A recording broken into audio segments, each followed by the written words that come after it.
তোমাদের বাসায় তোমরা যেভাবে রিভাইজ দিবা ঠিক এরকম করে আর কি, একদম গুছানো না, একদম মানে গুছানো না বলতে কিরকম, মানে নিজের মতো করে শুরু করা, কাইন্ড অফ মনে হচ্ছে যে তুমি নিজে পড়তেছো এরকম, তুমি এভাবেই পড়াশোনা শুরু করবা, দেখবা তোমার ভালোর দিকে তুমি আগাবা আর কি, মানে বাকি পার্টটা পড়ার জন্য, ফুল পার্টটা পড়ার জন্য।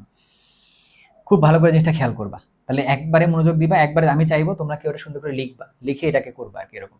তাহলে CH3 CHO, ধরো আমার কাছে এইটা একটা স্টার্টিং মলিকুল নিয়ে আমি শুরু করছি আর কি, এটার নাম কি, এর নাম হচ্ছে ইথানেল, এর নাম শুরু করছে কি ইথানেল দিয়ে। এখন আমি একটা কাজ করি, আমি এর সাথে জিঙ্ক অ্যামালগাম দিই, আমি এর সাথে জিঙ্ক অ্যামালগাম দিলাম এবং গাঢ় HCl দিলাম, গাঢ় HCl দিলাম। এই বিক্রিয়াটার নাম কি কেউ বলো? হচ্ছে ক্লিমেনসন বিজারণ বিক্রিয়া বলে। কি বিক্রিয়া বলে? ক্লিমেনসন বিক্রিয়া। আমি তোমাকে কিন্তু নোট করতে বলছি, আমার নোটটা না, তুমি এটা দেখবা আমার সাথে সাথে, বাট তুমি নোট করবে সাথে সাথে আর কি, সাথে সাথে নোট করে যত সুন্দর করে লেখা যায় একটা জায়গায় ওইভাবে লিখবা। এর সাথে ক্লিমেনসন বিজারণ বিক্রিয়া দিবা, দিলে তখন কি উৎপন্ন হলো আমাদের কাছে, এই যে এই পার্টটা আছে না, এই পার্টটা তখন CH2 মূলকে পরিণত হবে, CH2 মূলকে পরিণত হলো, এটা নাম হচ্ছে ক্লিমেনসন বিজারণ বিক্রিয়া আর কি। গেল? আচ্ছা আচ্ছা, এইটা তো তৈরি করছি না, এটা আমরা অন্য জায়গা থেকে দেখি তৈরি করতে পারি কিনা, দেখি। CH2 ডাবল বন্ড CH2, এটা ধরো যে আছে, এখান থেকে এটা তৈরি করা যায় কিনা, হ্যাঁ সুন্দরভাবে যায়। কি করতে হয় তখন? নিকেল দিতে হবে 180°C তাপমাত্রায়, এটা তৈরি করা সম্ভব আর কি। গেল ঘটনাটা। আচ্ছা, ওইটা কি আরো কোনোভাবে তৈরি করা যায় কিনা দেখি আমরা একটু, আমরা যদি তৈরি করতে পারি কিনা দেখি। আমরা একটা ইথাইন নিচ্ছি, সেই ইথাইন থেকে তৈরি করা যায় কিনা, এই ইথান থেকে এটা তৈরি করা যায় কিনা, অবশ্যই তৈরি করা যায়। 2 মোল হাইড্রোজেন, সরি এখানেও হাইড্রোজেন দেওয়া লাগতো, দিলাম 2 মোল হাইড্রোজেন, সাথে যদি আমরা নিকেল প্রভাবক দিতাম তখনও তৈরি হতো আর কি এটাতে, তাহলে এটা 2 মোল লাগতেছে, তাই তো? এবার এইখান থেকে এটা তৈরি করা যাবে কিনা, হ্যাঁ তৈরি করা যায়। এখানে কি 1 মোল শুধু হাইড্রোজেন দিবা তৈরি হয়ে যাবে, বাট এই জায়গায় পিডি প্লাস বেরিয়াম সালফেটটা লাগবে, পিডি প্লাস বেরিয়াম সালফেটটা লাগবে।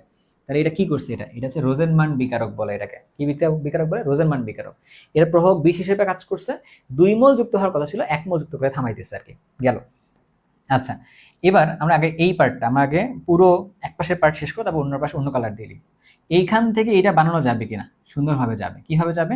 যদি আমি এখানে পানি যুক্ত করে দেই, 2 মোল পানি যুক্ত হয়ে এই জিনিসটা তৈরি করে, পানি সংযোজন বিক্রিয়ার মাধ্যমে এই অ্যালডিহাইডটা তৈরি করে। তাহলে এখানে দেখো অনেকগুলো বিক্রিয়া হয়ে গেছে না অলরেডি, হয়েছে কিনা বলো? হয়েছে। এখন আমি যদি এর সাথে আয়রন দেই, আমি যদি এর সাথে 400°C তাপমাত্রা দিই, তখন আমার কাছে এখান থেকে কি উৎপন্ন হবে? তখন আমার কাছে তৈরি হবে হচ্ছে বেনজিন তৈরি হবে আর কি। বেনজিন তৈরি হওয়ার মাধ্যমে অনেক জায়গায় পৌঁছাইতে পারবো, সেটা পরে। আগে আমার এই পার্টটা হয়েছে কিনা, হ্যাঁ হয়েছে। এবার আমরা সামনের দিকে একটু মুভ করি, সামনের দিকে মুভ করার আগে এখানে একটা পার্ট শেষ করে দিয়ে যাই, ক্লোজার দিয়ে যাই। যদি আমি এখানকার মধ্যে HCl যুক্ত করে দেই, তখন কি উৎপন্ন হবে? উৎপন্ন হবে হচ্ছে CH2 double bond CHCl, vinyl chloride. সেই ভিনাইল ক্লোরাইড থেকে পরবর্তীতে আমি কি পাবো? পরবর্তীতে আমি এখান থেকে পিভিসি পাবো, পিভিসি পলিমার, পলিভিনাইল ক্লোরাইড পাবো। আবার আমি যদি এইখানকার থেকে পলিমারকরণ করি, তখন আমি কি পাবো? তখন আমি এখান থেকে পলিথিন পাবো, আমি অনেক কিছু করে ফেলছি আমরা এখান থেকে। এইটুকু পার্টের মধ্যে দেখো অনেক কিছু পড়াশোনা হয়েছে। এবার চলো পার্টটা আমরা বাড়াই ফেলি, সামনের দিকে আগায় নিয়ে আর কি। তো আগে নেওয়ার জন্য অন্য একটা কালার দিলে বেটার হয়, তাই না? আচ্ছা, কালার দিছে। এখান থেকে যদি আমরা কি দিই, যদি আমরা এখান থেকে ওকে, আমরা এখান থেকে একটা কাজ করি, আমরা এখান থেকে ধরো যে জাইমান হাইড্রোজেন, এর কালারটা আমার কাছে পছন্দ হচ্ছে না, সো আমরা হচ্ছে এখান থেকে জাইমান হাইড্রোজেন দিই আর কি। ধরো এখান থেকে আমরা কি দিলাম, জাইমান হাইড্রোজেন দিতে পারি। জাইমান হাইড্রোজেন দিব না, আমরা আগে অ্যাসিড, মানে এখান থেকে আমরা দিলাম কি, জাইমান অক্সিজেন দিলে তাহলে কি হবে? জারণ হবে। জারণ হওয়া মানে কি তৈরি করে? CH3COOH, একটা অ্যাসিড তৈরি করছে আর কি, ঠিক আছে? আবার এইখান থেকে যদি আমরা বিজারণ করি, মানে জাইমান হাইড্রোজেন দেই, তখন আবার কি এটাই তৈরি হবে। বুঝছো ঘটনাটা? আচ্ছা, এবার তুমি ভালো করে খেয়াল করো একটা পার্টে, যে এইখান থেকে এই যে অ্যাসিড যেটা তৈরি করছে আর কি, সেই অ্যাসিডের সাথে তুমি যদি একটা অ্যালকোহল দাও, এখানকার OH আর অ্যালকোহল থেকে আসবে H, মিলে পানি বের হয়ে যাবে। তাহলে কি থাকলো? ওখানে থাকলো CH3CO, তার সাথে থাকলো হচ্ছে OR, এটা একটা অ্যাস্টার তৈরি হবে আর কি তখন। তার মানে এখান থেকে তুমি কি বুঝলা বলো? তুমি এখান থেকে বুঝলা অ্যাসিডের সাথে অ্যালকোহল মিলাইলে অ্যাস্টার তৈরি হয়।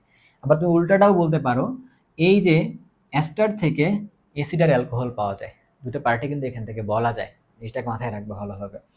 আচ্ছা, এখন আমরা যেটা এখানে তৈরি করছি, ভালো করে জিনিসটা বুঝো যে আমরা এখান থেকে একটা অ্যালকোহল নিলাম, CH3 CH2 CH2OH CH2OH। এইখান থেকে আমি যদি এই জারণ করি মৃদু জারণ করছি, তাহলে এখান থেকে এলডিহাইড আসবে। আবার এইখান থেকে যদি আমি মৃদু বিজারণ করি জাইমান হাইড্রোজেন দিয়ে, তখন কি উৎপন্ন হবে? এখান থেকে আবার অ্যালকোহল উৎপন্ন হবে। আর আমি যদি এখান থেকে তীব্র জারণ করি, তখন আমি কি পাবো? এখান থেকে অ্যাসিড পাবো। আর অ্যাসিড থেকে যদি আমি তীব্র বিজারণ করি, তখন আমি অ্যালকোহল পাবো। তাহলে অনেকগুলো বিক্রিয়া কিন্তু এখানে লেখা হয়েছে। ঠিক আছে কথাটা? এটা জিনিসটা ভালো করে মাথায় রাখতে হবে। এখন কথার মধ্যে আসো। এখন কথার মধ্যে জিনিসটাকে নিয়ে ভালো করে মাথার মধ্যে নিয়ে আসো। শর্ট করে যেহেতু রিভাইজ দিচ্ছি আমরা, তাই এখন চলো, এখন আমরা কি কোনোভাবে একটা কাজ করতে পারি কিনা? আমরা ওই আরএমজিএক্স এর বিক্রিয়াটা পরে যাই, আমরা এখান থেকে আসি আগে। এই যে এই আমাদের কাছে বেনজিন তৈরি হয়ে গেছে যেহেতু আর কি, তো বেনজিন তৈরি যেহেতু হয়েছে, বেনজিনের সাথে আমরা যদি আর এক্স দিই, অ্যালকাই হ্যালাইড দিই, সাথে যদি অ্যালুমিনিয়াম ক্লোরাইড দিই, তাই না, ড্রাই অবস্থাতে, এটা হচ্ছে আমাদের কাছে কি ফিদেল ক্রাফট অ্যালকাইলেশন হবে। তাহলে এই যে একটা বেনজিন পাইছি, তার সাথে গিয়ে যুক্ত হয়েছে এটা, বেনজিন যুক্ত হয়েছে। এর সাথে যদি আমরা আর না দিয়ে আর ও সরি আমরা যদি এটা না দিয়ে আর সিও সিএল দেই, তার সাথে যদি আমরা AlCl3 ড্রাই অবস্থাতে দেই, ড্রাই অবস্থাতে যদি দিই, ডি দিছি শুধুমাত্র, তখন কি উৎপন্ন হবে? সিএলটা যায় জাস্ট এখানে বসবে। এই যে আমাদের কাছে বেনজিনটা আছে, বেনজিনের মধ্যে গিয়ে এই যে বেনজিনের মধ্যে কি কি বসবে? সিও সাথে হচ্ছে আর বসবে, সিএলটা বাদ শুধুমাত্র। এখানকার মধ্যে আমরা যদি কি দিই? নাইট্রোমূলক দেই, মানে নাইট্রোমূলক যদি দেই প্লাস অবস্থায়, তখন তাহলে কি হবে? মানে নাইট্রিক অ্যাসিড থেকে যেটা আসবে, তখন এটা কি নাইট্রোবেনজিন উৎপন্ন করবে। আবার আমরা যদি এখানে SO3 দেই সালফিক অ্যাসিডের উপস্থিতিতে, তখন গিয়ে যেটা আসবে সালফোনিক অ্যাসিড আসবে আর কি, তখন যেটা আসবে সালফোনিক অ্যাসিড আসবে। আমরা যদি এখানকার মধ্যে ক্লোরিন দেই, ক্লোরিন দেই সাথে যদি Fe দেই, তখন কি হবে? তখন এটা হচ্ছে ক্লোরোবেনজিন উৎপন্ন হবে। এখানে একটা ইম্পর্টেন্ট পার্ট আছে, যে এটার মধ্যে যদি আমরা ক্লোরিন দেই বাট আমরা যদি ইউভি দেই, তখন কি উৎপন্ন হবে জানো? তখন প্রত্যেকটা পার্টে ক্লোরিন যুক্ত হবে। তখন এটার নাম হবে হচ্ছে গ্যামাক্সিন নাম হবে, গ্যামাক্সিন বা লিন্ডেন নাম হবে আর কি। তা বেনজিনের অনেকগুলো বিক্রিয়া এখানে পড়া হয়েছে না? হয়েছে তো? ওকে, সো মোটা থেকে অনেক কিছু হয়েছে। আমরা এখান থেকে আরেকটা ছোট্ট একটা ট্রি বের করব। খুবই র্যান্ডমলি লিখতেছি এই কারণে যে আমি চাই তুমি নিজে আসলে বাসায় এটা একটু লেখো। ঠিক আছে? এখান থেকে ধরো যে আমরা আর এর জায়গায় আমরা লিখছি CH3 নিলাম, তখন তার নাম দিলে কি হবে? এই যে নাম টলুইন হয়েছে। তাহলে টলুইনের সাথে আমরা যদি টলুইনকে নাইট্রেশন করি, মানে নাইট্রোমূলক যদি অ্যাড করি, তাহলে একটা সময় যাওয়ার পরে সব জায়গায় বসে কি উৎপন্ন করবে বলো? টিএনটি উৎপন্ন করবে টলুইন থেকে। কি উৎপন্ন করবে? টিএনটি উৎপন্ন করবে। অনেকগুলো পার্ট হয়েছে একদম। তো তুমি যে কাজটা করবা, সবগুলো বিক্রিয়াটা এখন খাতার মধ্যে দেখে দেখে লিখবা, একবার ভিডিওটা দেখে দেখে পজ দিয়ে দিয়ে লিখবা। যদি খুবই র্যান্ডমাইজড হয়েছে, বাট অনেকগুলো তথ্য এখন আমাদের কাছে আসছে, এই তথ্যগুলোর থেকে তোমাকে প্রশ্ন হইতে পারে। এবার যাই হচ্ছে পরের পার্টের দিকে বলতে কি, এখানে কিছু একটু হালকা পার্ট একটু গুছাই দিব আর কি, গুছাই দেওয়ার পার্টটা কিরকম? ধরো আমরা শুরু করছি হচ্ছে RMGX থেকে শুরু করছি। এখান থেকে শুরু করার সময় আর এর পার্টটা হলো মাইনাস, এমজি এর পার্টটা হচ্ছে প্লাস। এর সাথে যদি আমি পানি যুক্ত করি, তাহলে এই যে প্লাস, এই যে মাইনাস, তাহলে কি হবে? আর এর সাথে এইচ যুক্ত হবে, তাহলে অ্যালকেন উৎপন্ন হলো। তাহলে গ্রিগনার্ড বিকারক এটার নাম কি বলে জানো? গ্রিগনার্ড বিকারক বলে। গ্রিগনার্ড বিকারকের সাথে পানি দিলে কি উৎপন্ন হয়? অ্যালকেন উৎপন্ন হয়।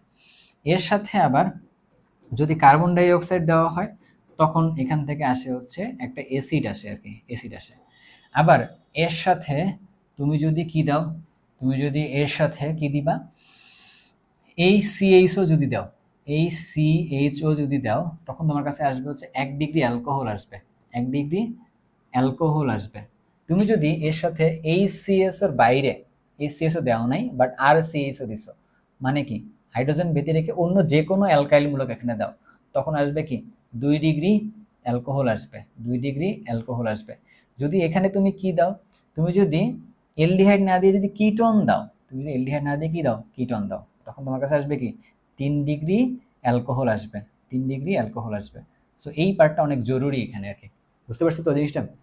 সো এই পার্টটা আসলে কোনোভাবে মিস করানো যাবে না, এই পার্টটা আসলে মনে রাখতে হবে ভালোভাবে, এই পার্টটা গেল। আচ্ছা, এর বাইরে আরো কিছু পার্ট আসলে নিয়ে কথাবার্তা বলা যায়।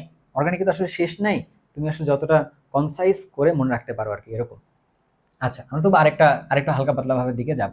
ধরো আমরা এবার অ্যাসিড থেকে শুরু করছি, আমরা এবার অ্যাসিড থেকে শুরু করছি। এই যে অ্যাসিডটা নিছে, এই অ্যাসিডের সাথে আমি যদি কার বিক্রিয়া দিই, সোডিয়াম হাইড্রোক্সাইডের বিক্রিয়া দিই, তখন উৎপন্ন হইল কি, সি, এরকম করে উৎপন্ন হয়েছে, লবণ উৎপন্ন হয়েছে।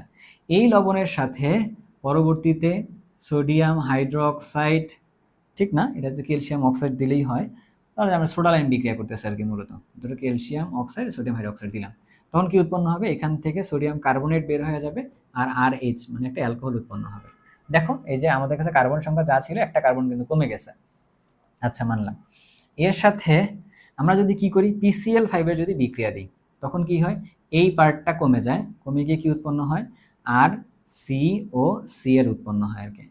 আবার এই পার্টের সাথে আমরা কি যদি বিক্রিয়া দিই, এই পার্টের সাথে যদি আমরা একটা অ্যালকোহলের বিক্রিয়া দিই, একটু আগে বলে আসছিলাম, মনে আছে কিনা, ওখান থেকে OH, এখান থেকে এইচ মিলে কি উৎপন্ন হবে, একটা এস্টার উৎপন্ন হবে, এখান থেকে কি উৎপন্ন হবে, একটা এস্টার উৎপন্ন হবে আর কি। এই তো পার্টগুলো নাকি। আচ্ছা, এখান থেকে যদি আমরা অ্যামোনিয়ার সাথে বিক্রিয়া দিই, অ্যামোনিয়ার সাথে বিক্রিয়া দিই, খেয়াল করে দেখো তো, এখান থেকে এইচ, এখান থেকে OH, তার মানে আমাদের ওইখান থেকে কি হইলো, ওইখান থেকে আমাদের এই যে NH2 শুধু এখানে আসবে আর কি, অ্যামাইড উৎপন্ন হবে। ঘটনা কি ক্লিয়ার কিনা? কারণ মোটা দাগে কি আমরা এই যে অ্যাসিডের বিক্রিয়াগুলো কেমন হয় না হয় দেখে ফেলছি তো, না দেখে ফেলছি না? ওকে। আচ্ছা, আরেকটা জিনিস, আমাদের কিছু জৈব যৌগের ব্যাপারটা নিয়ে আমাদের আর কিছু MCQ সলভ করতে আরো জিনিসগুলো ক্লিয়ার হয়ে যাবে। তবে লাস্ট আমি এই পর্যায়ে গিয়ে যা পড়াবো এটার মধ্যেই থেমে যাবো আর কি আমরা আপাতত। পরবর্তীতে একটা MCQ সলভ যে ভিডিওটা আসবে, তো সেই সলভের মধ্যে প্রতিটা MCQর সাথে সাথে আমি একটু করে এক্সপ্লেন করার চেষ্টা করবো, যাতে আরো ভালো হয় আর কি। এর বাইরে তোমরা মাস্টার ক্লাসটা দেখলে আরো অনেক ডিটেলসে জানতে পারবা, গোছানো আছে আরো। বাট এটা শুধুমাত্র একটা ছোট্ট ভিডিও, সে তুমি শুধুমাত্র অর্গানিকটার জন্য মনে রাখবে আর কি, ঠিক আছে? বাট তোমার নোট করাটা এখানে খুব বেশি জরুরি, আমি আবারও ইনফোর্স করতেছি এই জায়গাটায়। ওকে, এবার একটু এখানে আসো। যেমন ধরো আমাদের কাছে কি দেওয়া আছে, ধরো এইটা দেওয়া আছে একটা RCHO দেওয়া আছে।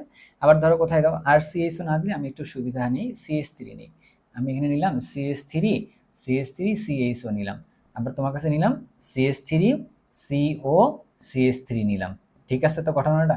আচ্ছা, এখন এই জিনিসটার সাথে আমরা ডিএনপি দিছি। ডিএনপি মানে ডাইফিনাইল হাইড্রোজেন, ঠিক আছে, 2,4 ডাইনাইট্রোফিনাইল হাইড্রোজেন এটাকে বলে।